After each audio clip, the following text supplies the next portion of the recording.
Pernah dengar kalimat, kita kan makan nasi bukan makan dolar? Sayangnya, ekonomi dunia nggak sepatriotis slogan di media sosial.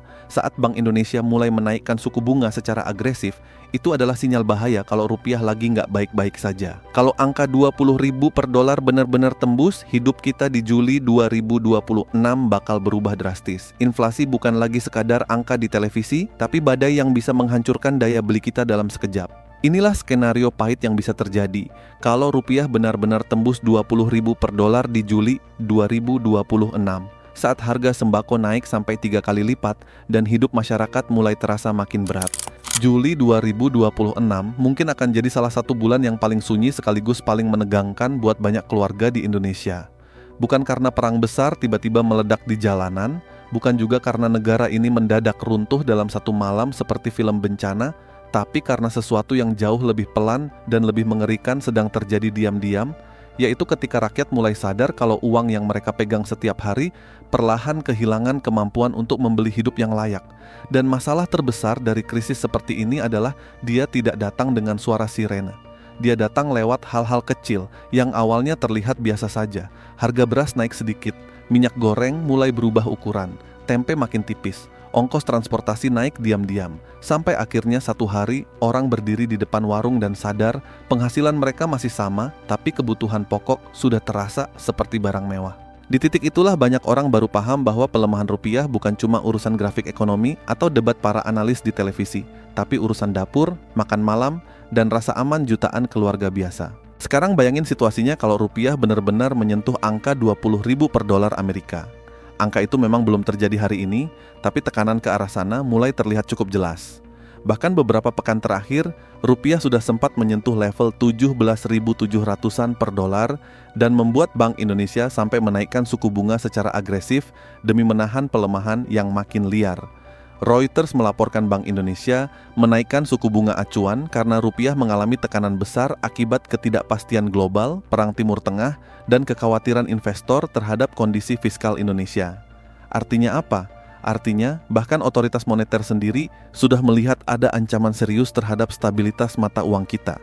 Dan kalau tekanan ini gagal dikendalikan, efek dominonya bisa sangat brutal terhadap harga kebutuhan pokok masyarakat. Masalahnya, Indonesia ini masih punya ketergantungan yang tinggi terhadap impor untuk banyak sektor penting, terutama pangan dan energi. Banyak orang suka bilang, kita kan makan nasi, bukan dolar. Kalimat itu terdengar sederhana dan patriotis, tapi sayangnya ekonomi modern tidak bekerja sesederhana slogan media sosial.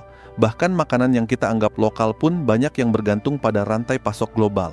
Tahu dan tempe misalnya, bahan bakunya kedelai impor.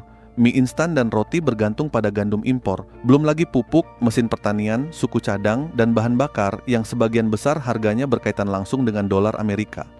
Jadi ketika rupiah melemah tajam, biaya impor otomatis naik, lalu harga produksi ikut naik, dan akhirnya semua beban itu dilempar kembali ke masyarakat lewat harga sembako yang makin mahal. Beberapa media ekonomi bahkan sudah mulai mengingatkan soal ancaman ini.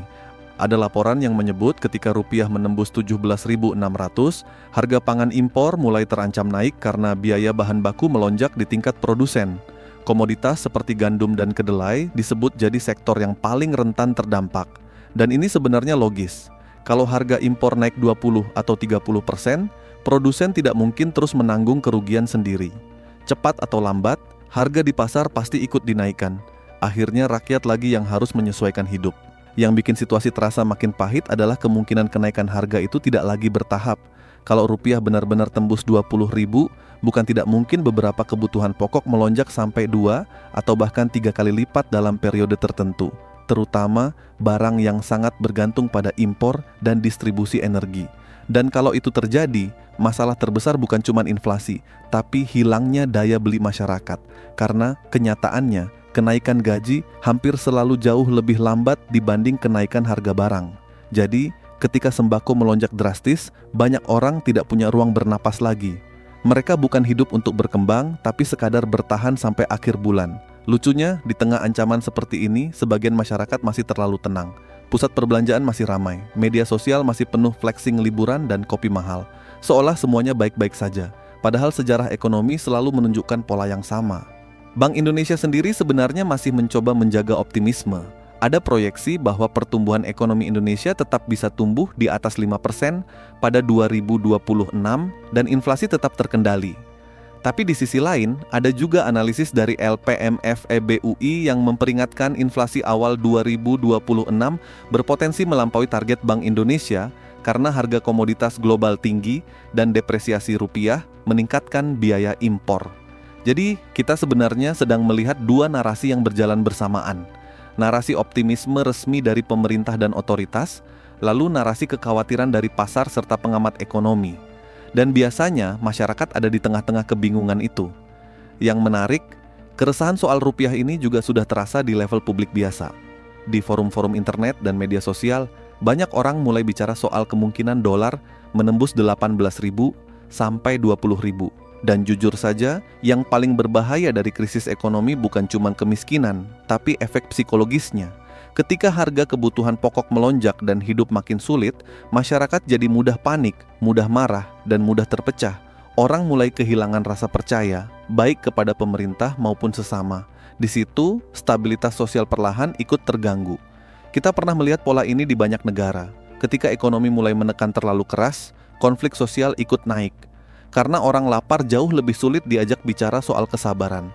Yang bikin situasi terasa ironis adalah seringkali masyarakat kecil diminta terus optimistis, sementara mereka sendiri melihat realitas di lapangan makin berat. Harga naik, lowongan kerja makin sulit, PHK mulai normal, biaya hidup makin tinggi. Tapi narasi resmi tetap berbicara soal pertumbuhan dan stabilitas. Bukan berarti pemerintah selalu bohong, tapi kadang ada jarak yang sangat besar antara data makroekonomi dengan realitas hidup masyarakat sehari-hari. Ekonomi boleh tumbuh 5%, tapi kalau biaya hidup naik lebih cepat daripada penghasilan rakyat, maka yang dirasakan masyarakat tetap tekanan. Makanya skenario rupiah 20.000 ini sebenarnya bukan cuma soal angka kurs. Ini soal seberapa siap masyarakat menghadapi kemungkinan terburuk. Karena kalau harga sembako benar-benar naik 3 kali lipat, dampaknya bisa merembet kemana-mana. Orang mulai mengurangi konsumsi, usaha kecil kehilangan pembeli, warung sepi, produksi melambat, pengangguran naik, dan akhirnya ekonomi masuk lingkaran tekanan yang makin berat. Ini pola klasik yang selalu muncul ketika daya beli masyarakat runtuh. Tapi di balik semua kekhawatiran itu, ada satu hal penting yang sebenarnya mulai dipelajari banyak orang. Krisis memaksa masyarakat jadi lebih sadar. Banyak orang mulai belajar soal dana darurat, investasi aman, pentingnya punya keterampilan tambahan, dan pentingnya tidak terlalu bergantung pada satu sumber penghasilan. Karena di dunia sekarang, rasa aman finansial tidak bisa lagi diserahkan sepenuhnya kepada janji stabilitas negara atau perusahaan tempat kita bekerja. Dunia berubah terlalu cepat untuk itu. Semoga saja skenario terburuk ini tidak benar-benar terjadi seburuk yang dibayangkan.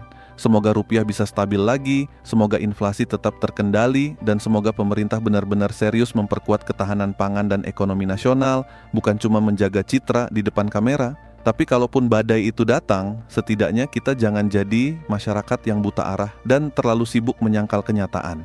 Karena kadang cara terbaik menghadapi masa depan bukan dengan pura-pura semuanya aman, tapi dengan cukup dewasa untuk mengakui bahwa risiko itu nyata. Dan dari situ kita mulai bersiap pelan-pelan, tanpa panik, tanpa drama berlebihan, tapi juga tanpa hidup dalam ilusi. Kalau kalian merasa pembahasan seperti ini penting, kalian bisa bantu share video ini supaya makin banyak orang mulai sadar bahwa ekonomi bukan cuma urusan pejabat dan investor, tapi urusan hidup semua orang. Dan jangan lupa juga buat like dan subscribe, karena ke depan kita bakal terus ngobrol soal realita ekonomi, masa depan Indonesia, dan hal-hal yang seringkali tidak nyaman dibahas, tapi penting buat dipahami bersama. Tetap tenang, tetap kritis, dan jangan terlalu cepat percaya kalau semuanya baik-baik saja hanya karena hari ini belum terasa sepenuhnya.